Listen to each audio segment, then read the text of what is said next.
अस्सलाम वालेकुम दोस्तों। Advocate Kashim Zubairi, all India Majlis Ittehadul Muslimeen, AIMIM Rajasthan core member, जिला प्रभारी टोंक। दोस्तों, आज हम बात करने वाले हैं एक ऐसे मुद्दे पर जो कि टोंक का एक ऐसा मुद्दा बना हुआ है जिसको चुनाव के दौरान हर पार्टी एक चुनावी फुटबॉल के तौर पर इस्तेमाल करती है। लेकिन आज़ादी के लगभग 75 वर्ष गुजर जाने के बाद भी, चाहे कांग्रेस सरकार हो या बीजेपी सरकार हो, इस मुद्दे को लेकर कोई इतनी सिंसियर नहीं दिखती है, इतनी चिंतनीय नहीं दिखती है कि वो इस मुद्दे को पूरा कर सके। दोस्तों, मैं बात कर रहा हूँ टोंक को ट्रेन से जोड़े जाने का मुद्दा। दोस्तों, 1930 से लेकर 2023 तक लगभग पूरी एक सदी गुजरने को है, लेकिन ये मुद्दा आज भी टोंक के लिए एक सपना बना हुआ है। दोस्तों, 1930 के अंदर सबसे पहले इस सपने को देखा था नवाब साद अली खां साहब ने। उस वक्त उन्होंने अपने रियासतकालीन कोष से 8 लाख रुपये रेल प्रोजेक्ट के लिए पास किए। उस वक्त एक कमेटी इंतजाम रेलवे बनाई गई जिसका काम टोंक को ट्रेन से जोड़ने के लिए संभावनाएं तलाशना था। लेकिन दुर्भाग्यवश वो प्रोजेक्ट पूरा ना हो सका और कुछ ही साल बाद भारत आज़ाद हो गया। भारत के आज़ाद होने के बाद कई सरकारें, राजस्थान स्टेट बना, इसके अंदर कई सरकारें लगातार आती रहीं, कई सरकारें लगातार जाती रहीं। लेकिन सन 1964 से लगातार ये मुद्दा लोगों की भावनाओं से जुड़ा रहा, लोगों की ख्वाबों से जुड़ा रहा। टोंक को ट्रेन से जोड़े जाने के लिए ना जाने कितनी आवाज़ें उठी, ना जाने कितने लोगों ने प्रयास किए, लेकिन वो आज तक अधूरे ही रहे।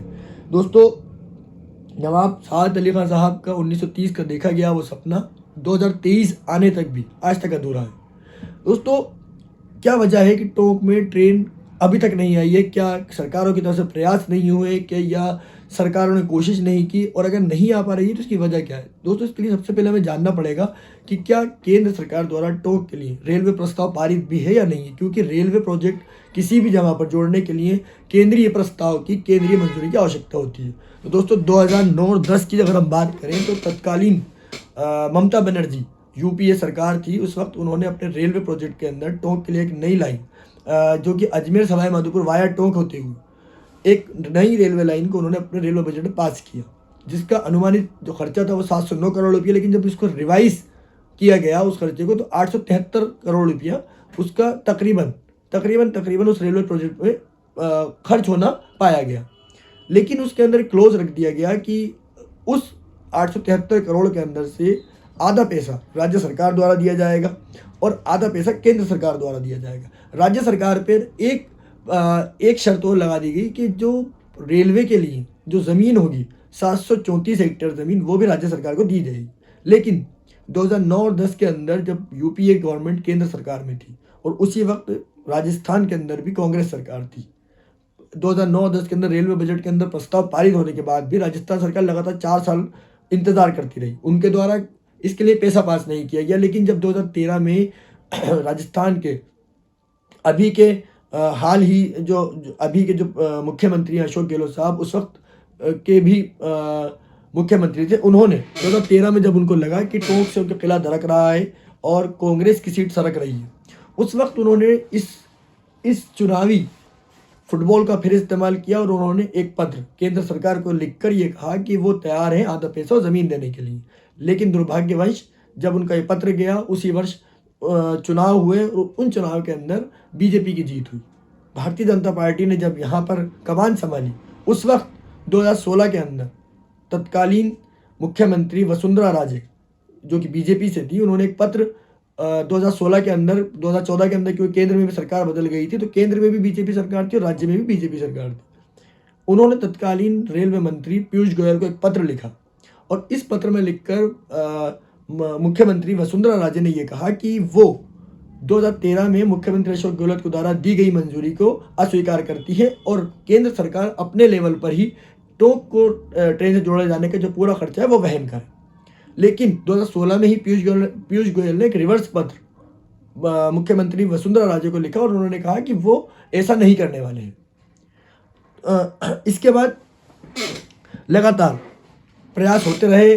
कभी कांग्रेस के द्वारा ये कहा गया कि केंद्र का मामला है, कभी राजस्थान गवर्नमेंट के तत्कालीन गवर्नमेंट बीजेपी द्वारा ने कहा गया कि राज्य का मामला है, कि कभी राज्य केंद्र राज्य, ऐसे ही चलता रहा। लेकिन किस तरह टोंक की जनता को बेवकूफ़ बनाया जा रहा है पिछले कई वर्ष से, इसकी एक वानगी हमें तब देखने को मिलती है जब 2018 के अंदर गौरव यात्रा मुझे दिनांक याद नहीं आ रही है, वो यात्रा हुई थी 2018 के अंदर ही आसपास वो यात्रा हुई थी, गौरव यात्रा, जो कि मुख्यमंत्री वसुंधरा राजे ने अपने चुनावी वर्ष के अंदर, जो इस वक्त राजस्थान में चुनाव थे, उस वक्त उनकी सरकार थी, उस वक्त उन्होंने वो यात्रा करी थी 28/9/2018 में, गौरव यात्रा में जब वो टोंक आई, उस वक्त उनके मंच पर तत्कालीन जो टोंक के एमएलए थे अजीत सिंह मेहता साहब, जो सांसद, जो अभी भी सांसद है सुखबीर जौनपुरिया साहब भी मौजूद थे।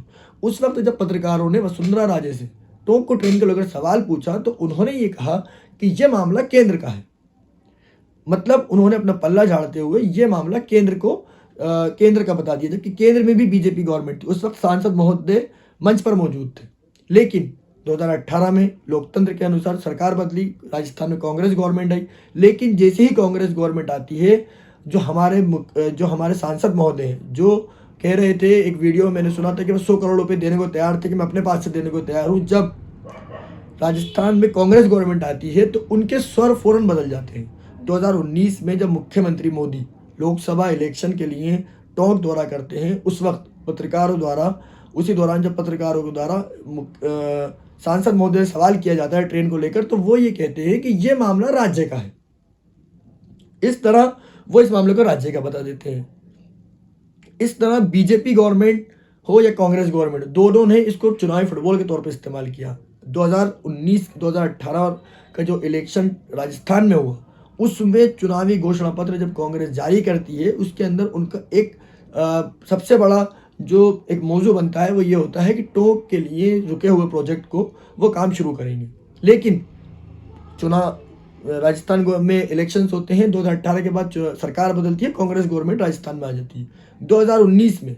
2019 के अंदर 26/6/2019 को जो विधानसभा के अंदर मुख्यमंत्री अशोक गहलोत इस मामले में हाथ खड़े करते हुए कहते हैं कि मेरे द्वारा जो वादा किया गया था वो 10 साल पुराना था। उस वक्त राजस्थान के वित्तीय हालात दूसरे थे और आज दूसरे हैं। 2019 में उस वक्त लॉकडाउन नहीं था, तो अगर हमारे वित्तीय हालात अच्छे हुए तो हम इस प्रोजेक्ट पर आगे बढ़ेंगे, अन्यथा हम लोग सब जमा होकर, पक्ष विपक्ष, सरकार और विपक्ष सब जमा होकर केंद्र के पास जाएंगे और उनसे पैसा मांगेंगे। ये वही बात जो 2016 में पूर्व मुख्यमंत्री वसुंधरा राजे ने की होती है। आप देखते तो कहीं पे भी अब आगे क्या स्थिति बनती है। अगर पहले की स्थिति अच्छी बनेगी तो मैं आपको यकीन दिलाता हूँ माननीय नेता प्रतिपक्ष कि आपका सहयोग भी लेंगे हम लोग। जैसा अभी माननीय मंत्री जी ने कहा है, हम जाएंगे, आप चलिए। सब तमाम MP 25 जीत गया हो भाई, 25 जीते हैं आप लोग। आप ही चलिए साथ में, मैं चलूँगा आपके साथ में। हम जाएंगे, बात करेंगे केंद्र से और कहेंगे कि राजस्थान की स्थिति वो नहीं जो पहले 10 साल पहले थी। अब कृपया करके आप खुद अपने संसाधनों से तीनों रेलवे प्रोजेक्ट को बढ़ाने के लिए, पूरा करने के लिए आगे आइए। हम खुद रिक्वेस्ट करेंगे आपके माननीय रेल मंत्री जी से। दोस्तों, इस तरह तब से लेकर 1930 से लेकर अभी तक जब बीजेपी होती है तो वो कांग्रेस की तरफ फुटबॉल के इसको गोल पोस्ट कर देती है, और जब कांग्रेस होती है तो उसको बीजेपी की तरफ गोल पोस्ट कर देती है। इस तरह टोंक का मुद्दा लगातार केंद्र और राज्य केंद्र के मध्य झुलाया जा रहा है। लेकिन अगर कोई सरकार इसको करना चाहे, जैसे असल सवाल इस वक्त कांग्रेस से है क्योंकि वो सत्ता में है, तो उनके चुनावी घोषणा पत्र में भी ये वादा था कि टोंक को ट्रेन से जोड़ेंगे। तो अगर राज्य सरकार चाहे, और अभी उसका अंतिम बजट भी पेश होना है, तो राज्य सरकार चाहे तो 734 हेक्टेयर जमीन और 436 करोड़ रुपये, जो इतनी बड़ी रकम एक जिले के लिए, एक जिला मुख्यालय जिससे जुड़ेगा, एक विधानसभा के लिए कोई इतनी बड़ी राशि नहीं है। अगर सरकार की करने की इच्छा हो, अगर उसकी इच्छा शक्ति हो, तो वो ये पैसा पास कर सकती है। तो दोस्तों, 1930 से नवाब साद अली खान के वक्त से कई पीढ़ियां गुजर गई, कई बुजुर्ग गुजर गए, कई बच्चे जवान हो गए और कई जवान बूढ़े हो गए, लेकिन ये सपना लगातार बना हुआ है। हर सरकार आती है, हर सरकार अपना वादा लेकर आती है, यहाँ तक कि अब ये घोषणा पत्र का एक मुद्दा बन चुका है, लेकिन ये मुद्दा ही रहा। कभी इस सपने को साकार करने के लिए किसी सरकार ने प्रयास नहीं किया। कभी गोल को इस तरफ फेंक दिया गया, कभी गोल को उस तरफ फेंक दिया गया।